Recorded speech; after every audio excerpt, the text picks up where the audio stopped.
Fala Dev, beleza? Seja bem-vindo ao Quero Ser Dev. Nesse quadro eu passo dicas, tutoriais e guias para programadores iniciantes ou aspirantes a programadores em .NET. Eu sou André Okazaki, eu ajudo devs a entregar software de qualidade e alcançar níveis mais altos de senioridade. E nesse vídeo eu quero falar sobre lógica de programação, mas de um jeito que talvez você nunca tenha visto por aí antes. E se você quer evoluir na carreira de dev.NET, já deixa um like nesse vídeo aqui e se inscreve no canal para receber mais conteúdo sobre esse assunto. Esse é um conteúdo bem básico, mas tem uma parada que eu vou falar aqui que tem muito programador experiente que não sabe, e é uma coisa que dificulta muito na hora de fazer teste unitário, na hora de fazer outros tipos de teste também, atrapalha a qualidade do código. Então se você caiu aí e achou que esse conteúdo só vai ter coisa basiquinha, talvez tenha alguma coisa para você aprender aí. Vou dividir o assunto em várias partes pequenas, porque apesar de parecer uma coisa simples, tem algumas complexidades. Eu vou quebrar em etapas para ficar um pouco mais fácil de entender. E aí vou chegar ali na lógica de programação, mas você vai entender por que eu estou contando todo esse começo aqui, estou dando toda essa introdução antes de falar sobre a lógica em si, beleza? Vamos começar entendendo o que é um programa, o que é um software. Às vezes a gente usa, é uma coisa que a gente mexe todo dia, você usa aí, mesmo sendo um estudante, né? Provavelmente você usa o Visual Studio, como você está vendo aí na minha tela, você deve usar outros softwares também, né? O Windows, muito provavelmente, o Word, o Excel, até o software que estou usando para gravar esse vídeo aqui, a gente sempre está usando software. Então, vamos pensar melhor sobre o que é o software, porque parece uma coisa tão presente na nossa vida que às vezes a gente não para pensar direito no que é. E para falar um pouco mais sobre software, vamos lembrar como que eram as coisas antigamente quando não existiam software. Muitas das coisas que são extremamente simples hoje eram um pouco mais complexas antigamente. Por exemplo, coisas do nosso dia a dia que são muito simples. O caixa do supermercado.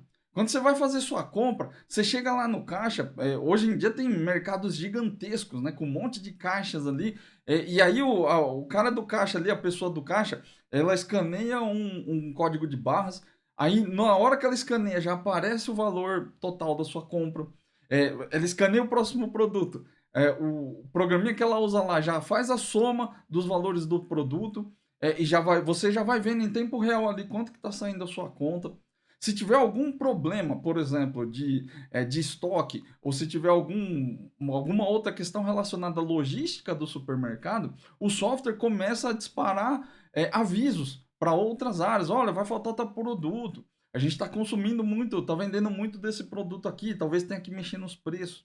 Então, existe um monte de coisas que acontecem ali atrás do software e que a gente, como usuário do mercado, né, como um cliente do mercado, a gente não enxerga. Mas antigamente existia esse trabalho também, só que ele era manual.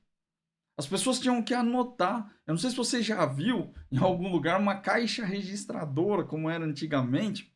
Hoje é tudo eletrônico, né? Antigamente era um negócio que parecia uma máquina de escrever, gigante, né? Que só registrava preço. E aí imprimia um papelzinho, alguém tinha que ir lá recolher o papelzinho. E tudo isso que o software faz hoje, o pessoal fazia na mão.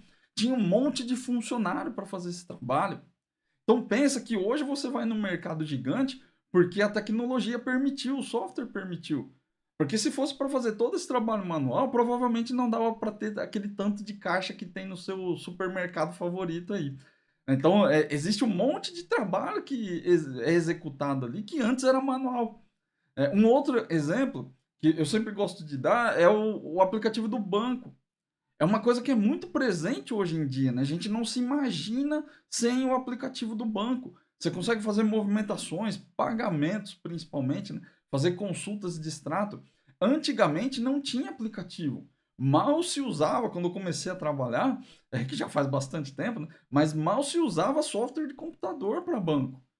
Era uma coisa muito rara, era difícil. Né? O software não tinha essa praticidade. Tinha muita gente que ia no banco só para tirar extrato. Até hoje ainda tem, né? Mas isso é uma coisa que nós, principalmente quem é envolvido com tecnologia, nem imagina ter que fazer. Você vai no banco no máximo porque precisa sacar dinheiro. E olhe lá, porque hoje em dia nem dinheiro você precisa mais, né? Tem Pix, tem cartão, tem um monte de coisas. Então o aplicativo do banco, ele facilita um monte de trabalho que era manual antigamente.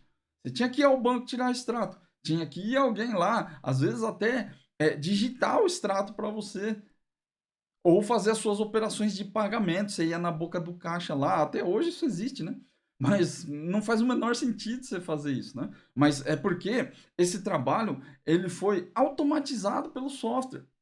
E isso permite escala, isso permite um monte de coisas, né? Permite diminuir o custo das agências. Então, o software trabalha com um monte de coisas ali que permitem que as empresas cresçam porque elas investem em software. Então, o que eu quero que você entenda aqui é que o software é pura e simplesmente uma automação. É uma parada que a gente faz que resolve um problema de forma automatizada, de forma que não precisa ter interação humana ou que reduz muito a interação humana, a necessidade da interação humana, né? A gente consegue automatizar tarefas e isso vai desde o caixa do supermercado, que avisa o sistema de logística que o produto está acabando, vai desde o aplicativo do banco, que te fornece o extrato para você não ter que ir até uma agência física, ou até um sistema simples, um cadastro dentro da sua empresa, um cadastro de produtos, por exemplo, que antes também tinha um formulário manual lá para alguém preencher, e hoje está dentro do computador, está dentro dos aplicativos de celulares. Então, softwares, apesar de ter um monte de complexidade aqui, eu não quero falar sobre bit nem byte, como essas coisas funcionam, porque talvez você queira estudar isso em algum outro momento, mas não é o meu ponto aqui. Eu quero explicar de um jeito mais simples para quem está chegando, né? Então, não vou entrar nessas complexidades, não. Então, pensa que software é só uma parada que a gente cria para automatizar a resolução de um problema.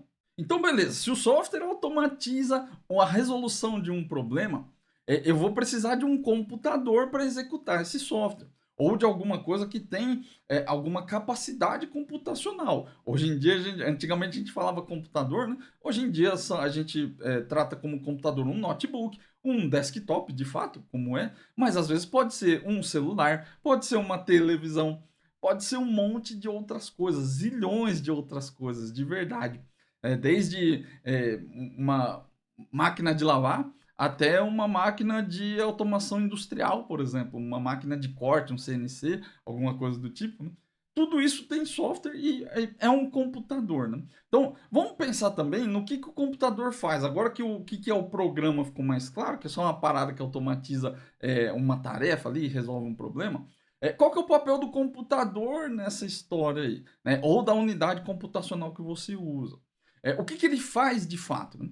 Ele faz um monte de coisa lá dentro. Uma caixinha muito legal, que às vezes é pequenininho, às vezes é grande, mas, cara, faz um monte de coisa lá.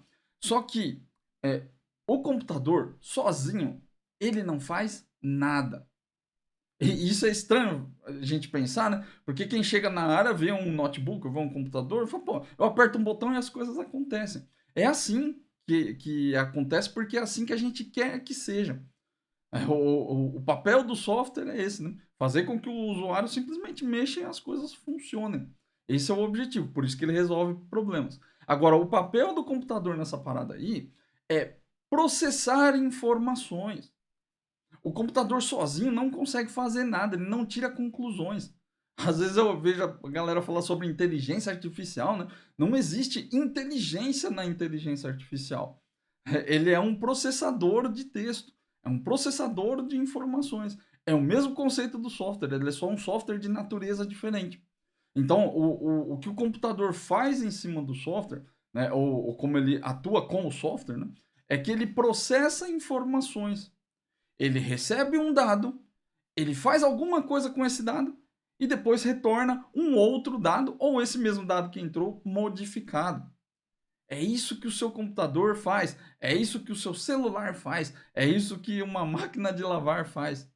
E parece que é meio simplista demais, mas na prática é assim que funciona. Quando você aperta o botão da sua máquina de lavar, quando você entra num software aqui do seu celular, né, e coloca sua senha, seu usuário e senha lá no sistema do banco, ou que simplesmente você faz uma ligação, usa uma calculadora, O que você está fazendo ali é interagir com o software e imputar dados nele, né? Digitar coisas lá, passar informações.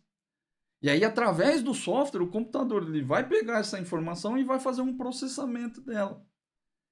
É essa que é a parada. O computador só processa informações. Às vezes ele pode armazenar informações também, como é um caso de um banco de dados ou de um arquivo texto, mas o papel dele é processar e fazer alguma coisa. Pode ser gravar no disco, pode ser recuperar essa informação do disco e gerar uma outra informação, mas no final do dia é sempre a mesma coisa. O dado entra, ele é processado pela sua unidade de processamento ali e do outro lado sai um outro dado ou alguma coisa que ele deveria fazer ali internamente, né? Gravar num banco de dados. Mas do mesmo jeito é um output, né? É um resultado ali que sai do seu processamento. Né? E aí é importante entender esse ponto, né? Que é um processador de informações. E ele usa o software para processar essas informações.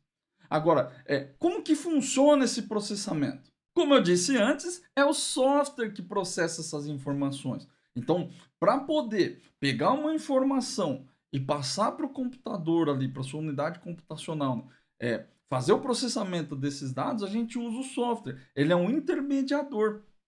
E aí, pensando que ele só faz a intermediação entre a informação que o seu usuário tem ou que vem de algum lugar e que você quer passar para o computador, a gente pode concluir que o software ele nada mais é do que um conjunto de instruções automatizadas.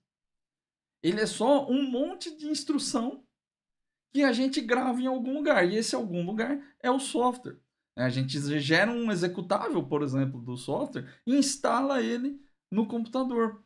E aí ele vai ter uma tela, ele vai ter alguma interface ali para receber dados. E aí ele vai usar a capacidade do seu computador para processar essas informações. Então, nada mais é do que um conjunto de instruções, né? Uma automação de um conjunto de instruções. E esse conjunto de instruções, ele precisa ser uma sequência pré-definida. Então, se eu estou automatizando a parada, e eu preciso gravar isso em algum lugar para poder instalar em algum computador, eu preciso ter essa sequência de instruções antes de receber esses dados, antes de processar esses dados. Então, tudo que a gente faz no software são sequências de instruções pré-definidas. A gente tem alguma ideia do que vai chegar para o software e a gente cria uma sequência. Precisa ser uma sequência. Eu não posso colocar comandos, não posso colocar instruções dentro do software que são soltas.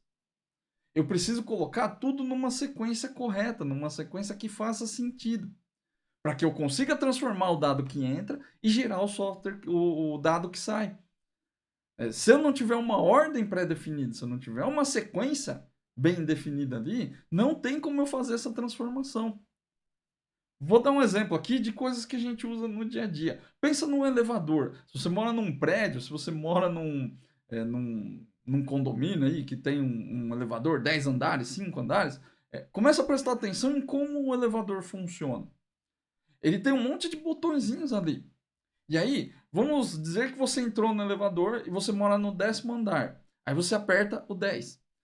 Entra uma outra pessoa com você e aperta o 5. Como que o elevador sabe que ele tem que tá subindo, né? Como que ele sabe que ele tem que parar no 5 primeiro para depois ir até o 10? Por que que ele não vai até o 10 primeiro e depois desce até o 5? É porque existe um conjunto de instruções numa sequência pré-definida, que é um software, que está embarcado ali no elevador.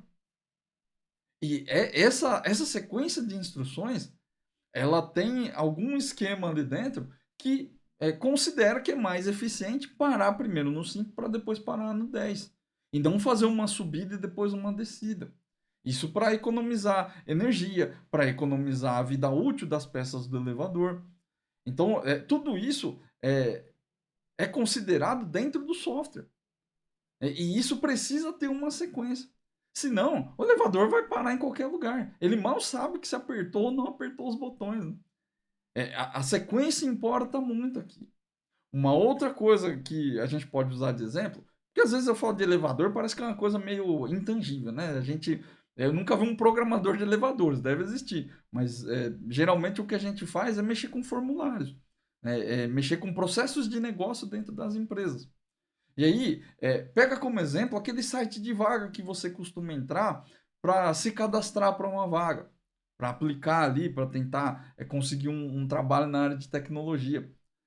Existe uma ordem lógica nas coisas, né? Você preenche um formulário, você coloca o seu e-mail, você coloca o seu telefone, e aí depois você clica no botão enviar. E aí esse clique vai disparar um e-mail para o avaliador, né, para o recrutador, e talvez dispare um outro processo para alguém. Vai fazer um cadastro seu lá na plataforma, vai armazenar esse dado para ser consultado depois. Tudo isso existe uma sequência pré-definida. Se não, o cara que vai fazer o recrutador lá, o cara que vai receber seu currículo, ele recebe depois que você já não quer mais a vaga. Ou ele marca uma entrevista depois que você, antes de você se cadastrar na plataforma, por exemplo, sem ter o seu nome, sem ter o seu telefone. E aí como que ele vai marcar a entrevista? Então precisa ter uma sequência. Primeiro vai o e-mail, depois vai o cadastro. Ou primeiro vai o cadastro, depois vai o e-mail, né? E aí depende das regras de negócio da empresa. Então, tudo dentro do software é um conjunto de instruções numa sequência pré-definida. Então, o que é a lógica de programação? Nada mais é do que essa sequência pré-definida de instruções. É um descritivo, um passo a passo para atingir determinados objetivos. E esse passo a passo é o que a gente informa para o software fazer aquilo que ele precisa fazer para resolver os problemas da empresa ou para resolver os problemas do seu usuário. Um jeito muito simples de entender isso é fazer um teste. Imagina que você teria que fazer o trabalho de um GPS. O GPS é um negócio muito legal. Quem começou a dirigir antes de ter GPS nunca teve essa dificuldade, né? Hoje em dia é uma coisa muito fácil. Mas experimenta fazer o seguinte: pega o endereço, abre o seu GPS aí no seu celular mesmo, pega o seu endereço, o lugar que você está, onde você mora ou onde você trabalha, e tenta traçar uma rota até algum lugar. Não pode ser muito, muito perto, né? Mas também não precisa ser super longe. Algum lugar que seja próximo ali de você, num raio de 2 quilômetros, 3 quilômetros. E aí, você marca esse lugar e faz o trabalho que o GPS faz. Mas aí não vale consultar o GPS. O que você vai fazer? Traça uma rota, um descritivo de como você falaria para alguém que não tem um GPS, né, e como que ela faria para chegar no lugar que você marcou no mapa ali ou do lugar que você marcou até a sua casa. E aí você monta esse descritivo passo a passo e você pede para alguém seguir essa rota. E aí você vê se dá certo. Como que a gente descreveria essa rota, né? Então eu saio do... Vamos supor que você mora num prédio, né? Eu vou sair do prédio e vou até uma padaria que tem aqui perto da minha casa. Eu preciso entrar na rua e aí eu vou virar à esquerda nessa rua. Depois vai ter um farol. Eu vou ter que parar nesse farol, né? Esperar abrir o farol e vou virar à direita quando o farol abrir. Depois eu tenho que seguir até uma determinada rua, rua 1, e nessa rua 1 eu vou virar à esquerda. Depois que eu entrar nessa rua 1, eu tenho que passar 3 ruas e entrar na rua 5, que fica à direita. E aí você vai descrevendo os passos desse jeito. Aí você entrega para alguém e vê se essa pessoa consegue seguir essa rota. Você vai ver que tem muitas coisas ali no meio do caminho que não são tão simples. Porque no GPS, você vê o caminho, é visual, né? Ele vai te falando, ó, segue nessa rua aqui, continua seguindo, agora você vira à direita. Quando você não tem essas instruções tão bem detalhadas, pode não ser tão simples, né? Antigamente eram as referências que a gente tinha, né? Ó, passa 10 ruas e você vira à direita. Hoje em dia você não precisa disso, né? Você está vendo o mapa em tempo real. Mas antigamente não dava. Como é que eu vou saber que é para virar à direita nessa rua? Não dá tempo de olhar a placa da rua. Então tinha um monte de dificuldades antes, né? Precisava de mais instruções. Então é um exercício muito legal para você entender como que é esse passo a passo para atingir um objetivo. Isso é uma lógica de programação, é descrever um passo a passo, é explicar para outra pessoa ou explicar para o seu computador, no caso, como que as coisas têm que ser feitas para atingir um objetivo. E por que que nós, como devs, precisamos aprender lógica? Por que que é uma coisa importante para o nosso dia a dia? Porque o software, como ele é uma sequência pré-definida de instruções, ele acaba sempre trabalhando com o processamento de dados que são desconhecidos. Então, não é que é 100% desconhecido. A gente tem uma ideia dos dados que chegam. A gente sabe que deveria vir um nome, deveria vir um sobrenome, deveria vir um telefone, um número de CPF, uma data. Mas saber, ter uma ideia do que é aquilo, não significa que seja. E muitas vezes a gente precisa fazer tratamentos, a gente precisa fazer, nessa sequência de instruções, a gente precisa tomar algumas decisões, a gente precisa mudar o rumo das coisas. Então, a lógica é o que vai te permitir trabalhar em cima desses dados desconhecidos e conseguir gerar uma sequência na ordem correta para que o seu computador entenda que ele precisa executar aquilo. Vou dar um exemplo aqui, porque às vezes falando é uma coisa um pouco mais difícil, né? Se a gente olhar um exemplo prático, eu acho que fica mais fácil de ver. Eu criei aqui um programa que está em C Sharp, e vai ser o foco aqui. Todos os exemplos que eu vou mostrar aqui nesse quadro sempre vão ser em C Sharp. Mas se você programa em outras linguagens aqui, nesse caso especificamente para lógica, não faz diferença. E vamos falar um pouco mais sobre isso aí. Ó. Isso aqui é um programa, é um console application.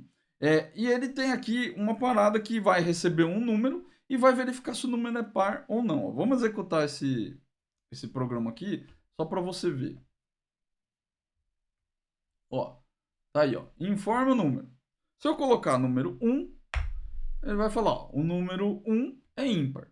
Beleza. E aí o programa encerra. Vamos executar ele de novo.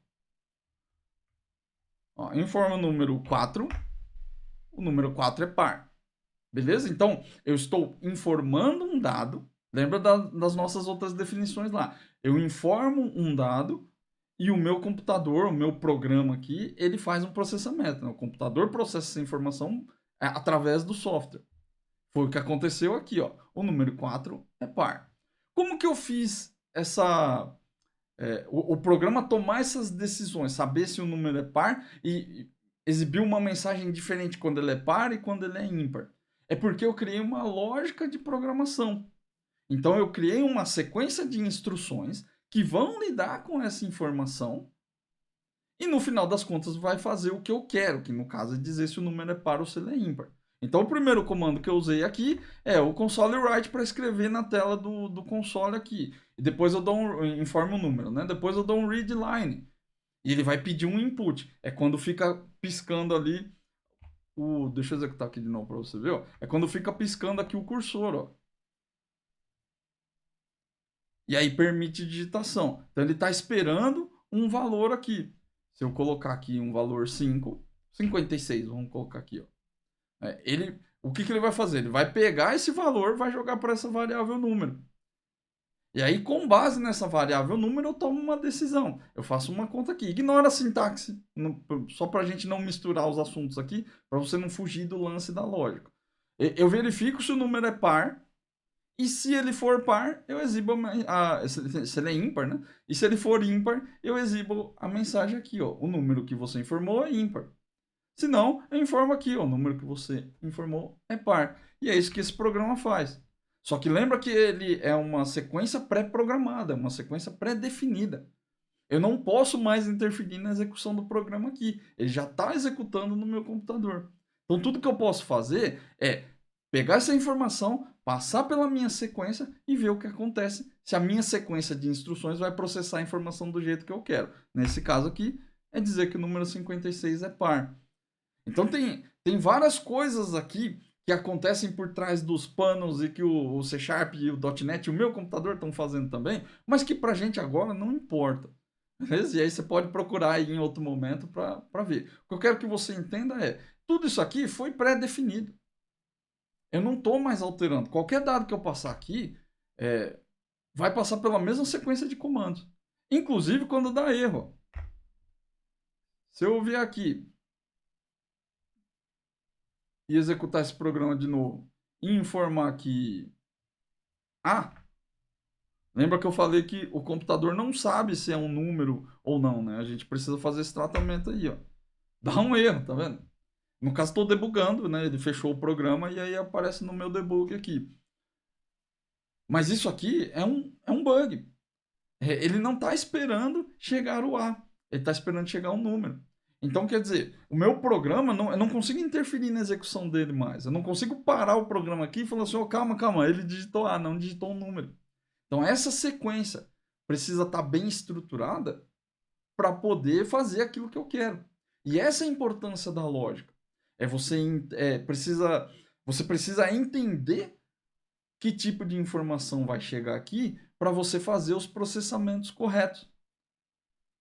Essa é a grande parada. Você não pode mexer no programa que já está lá. Tem que ser pré-definido. Se é pré-definido e eu não vou manipular o meu programa depois que ele já foi feito aqui e que ele está executando no computador, eu preciso pensar em como esse dado vai ser tratado. E o meu código, né, a minha lógica de programação aqui serve para isso.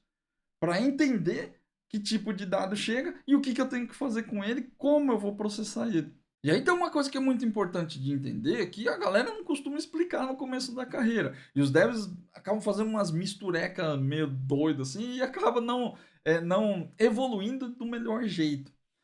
Não misture linguagem de programação com lógica de programação. São duas coisas diferentes. Elas são relacionadas, mas são coisas diferentes. Linguagem de programação é uma forma de traduzir aquilo que o ser humano entende para aquilo que a máquina entende. O seu computador, o seu celular, a máquina CNC que faz corte na indústria lá, todos eles têm a mesma base de computação, elas processam informação do mesmo jeito. Que no final das contas é aquela parada que tem na Matrix lá, os bits ligados e desligados, um monte de 1 e 0. No final das contas é isso que o processador faz, é isso que o seu computador faz. Mas, de novo, não quero entrar nessa celeuma aqui, porque senão isso aqui vira uma outra parada que não é sobre lógica. Essa é a parada. A linguagem de programação é só um jeito de traduzir as coisas. Porque o computador ele entende bit ligado e desligado. A Matrix, o 1 e o 0. A gente não entende aquilo. Nem o melhor dos programadores consegue entender. Não tem como. É muito complexo ali o jeito que as coisas acontecem, principalmente hoje. Então a linguagem de programação serve para traduzir isso. O que o ser humano entende para aquilo que a máquina entende. Muita gente fala sobre, quando a gente fala sobre linguagem de máquina, né, a gente fala sobre assembly. Talvez você já tenha ouvido falar disso, talvez não. Mas o assembly é uma das linguagens de programação que são mais diretamente relacionadas ao que a máquina entende, né? É o que a gente, como ser humano, consegue chegar mais próximo ali do que a máquina entende. Ainda assim, não é o 1, 0 e o 1 da Matrix. Ainda assim, é uma linguagem de programação também. É claro que ela é bem diferente daquilo que provavelmente você imagina que seja uma linguagem de programação, mas ainda assim em algum momento foi mais fácil do que fazer 1 e 0. Hoje em dia, a gente tem várias linguagens diferentes, como C Sharp, como Java, como Python, como Ruby, e que facilitam isso. E quem transforma essa parada toda em linguagem de programação é o compilador. É para isso que servem os compiladores. Em linguagens como o .NET, por exemplo, tem níveis de compilação diferentes. Também não vou entrar aqui nesse buraco de minhoca aí. Mas o Java funciona do mesmo jeito no .NET. Outras linguagens são assim, outras não. Outras compilam diretamente para um executável que o seu computador entenda. E provavelmente vai ser em assembly. Mas ainda assim não é o bit ligado e desligado 1 e o 0. São linguagens. Mas linguagem de programação é isso, é só uma tradução. O que a gente faz com a linguagem de programação é aplicar a lógica para criar a sequência de comandos, a sequência de instruções pré-definida. Então, a linguagem de programação é uma forma de expressar a lógica. São coisas relacionadas, mas não são a mesma coisa, beleza? São coisas diferentes. Não misture as coisas. Inclusive, você pode usar várias linguagens de programação com o seu mesmo conhecimento de lógica. É por isso que muitos programadores conseguem programar em várias linguagens.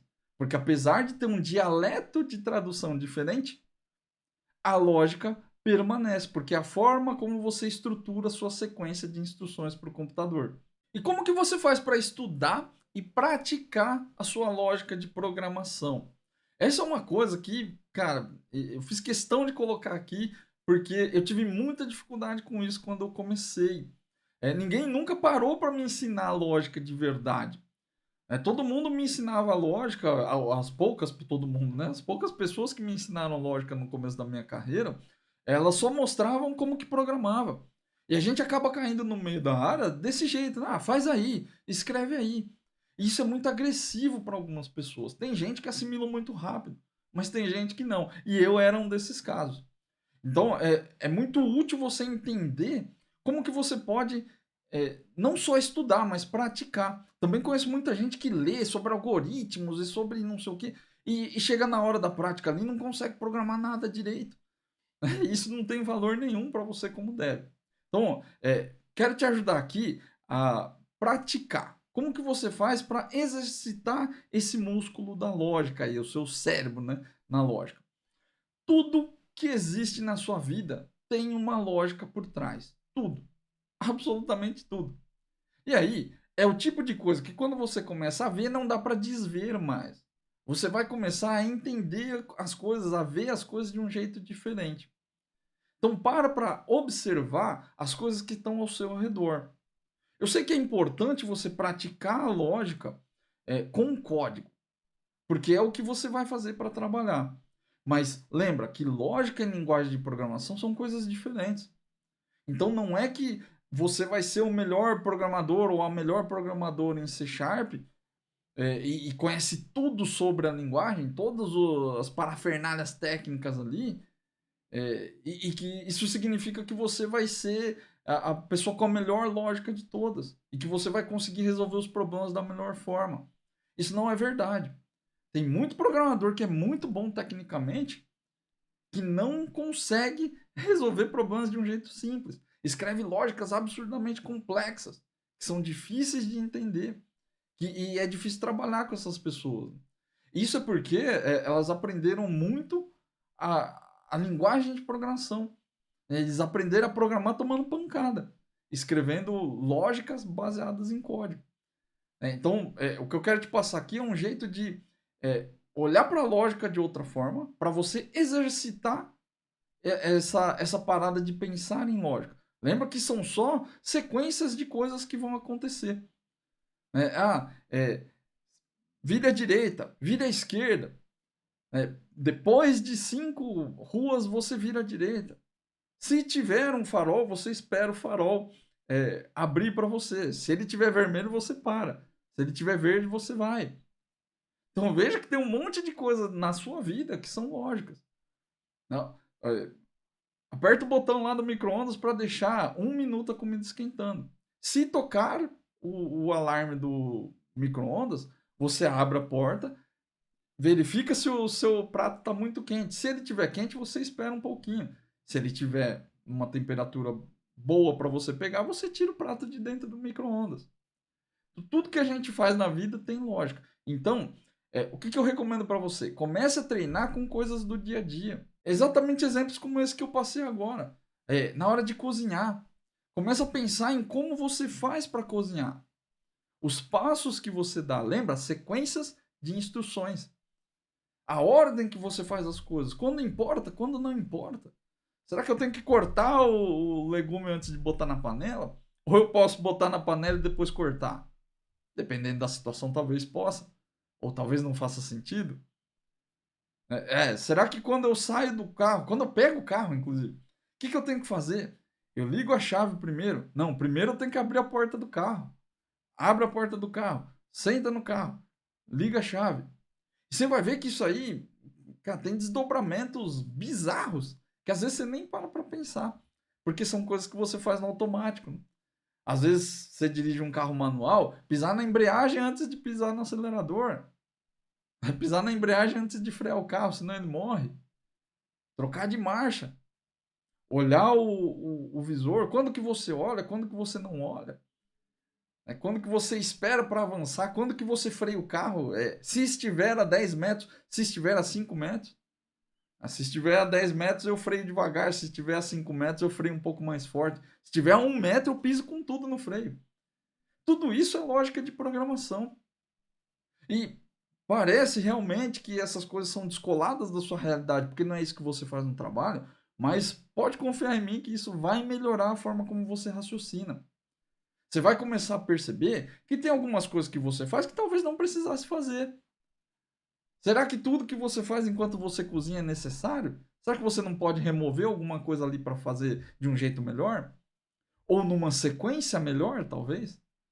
Será que tem algum trabalho que você faz?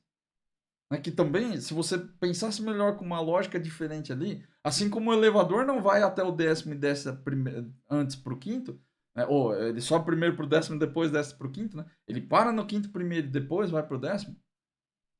É uma otimização aqui. Será que não tem coisas na sua vida que você também não pode otimizar? E aí, quando você menos perceber, você está fazendo isso no seu código.